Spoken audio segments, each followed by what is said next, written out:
UK की skilled worker और care worker visa rules में एक हिस्टोरिक बदलाव आने वाला है।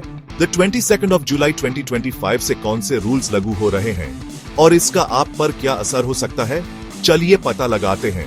ये changes immigration white paper restoring control over the immigration system के ई कॉन्टेक्स्ट में नए हैं, जिसका मकसद नेट माइग्रेशन को कंट्रोल करना है। इसलिए एम्प्लॉयर्स, वीजा एप्लीकेंट्स और माइग्रेंट्स को अपडेटेड रहना जरूरी है। वैसे भी ये चेंजेस यूके के इमिग्रेशन लैंडस्केप में सबसे बड़े शिफ्ट्स में से एक है। स्किल्ड वर्कर वीजा के लिए अब सिर्फ RQF लेवल 6 ग्रेजुएट लेवल या उसके ऊपर के रोल्स ही एलिजिबल होंगे। इससे 180 से ज्यादा रोल्स जो पहले RQF 3-5 पर अलाउड द स्पॉन्सरशिप के लिए अब एक्सक्लूड हो गए। Minimum salary requirement skilled workers के लिए बढ़कर £41,600 या £41,700 हो गया है। पहले ये around £38,700 थे। Settlement, indefinite, leave to remain applications, जो the 22 of July या उसके बाद सबमिट होंगे, वो नए सैलरी थ्रेशोल्ड्स को फॉलो करेंगे। Overseas recruitment of care workers अब the 22 of July 2025 से बैंड हो जाएगा। जो एप्लीकेंट्स इसके लिए स्पॉन्सरशिप पहले ही हो चुकी है the 22 of July से पहले, उन्हें इम्पैक्ट नहीं होगा।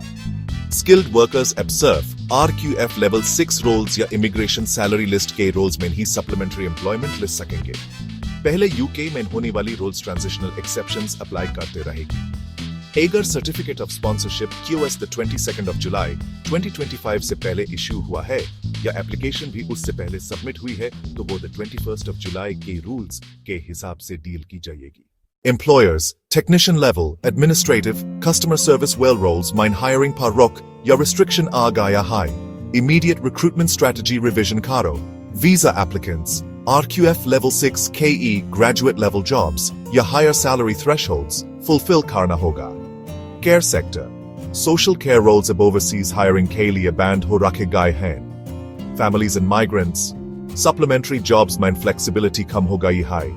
Only higher skilled roles allowed.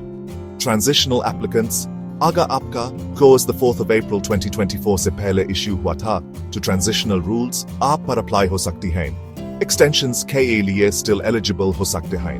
Employers, talent retention या graduate hiring पे focus बढ़ाओ। Contract salaries या job descriptions को revisit करो। Applicants, अप्लाई करने से पहले job role, skill level और salary thresholds को confirm करो। Use of immigration salary list और graduate level work को consider करो।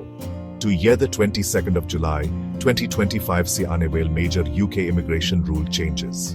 अगर आप universities, employers या visa applicants हो, ये updates आपको directly impact करेंगे।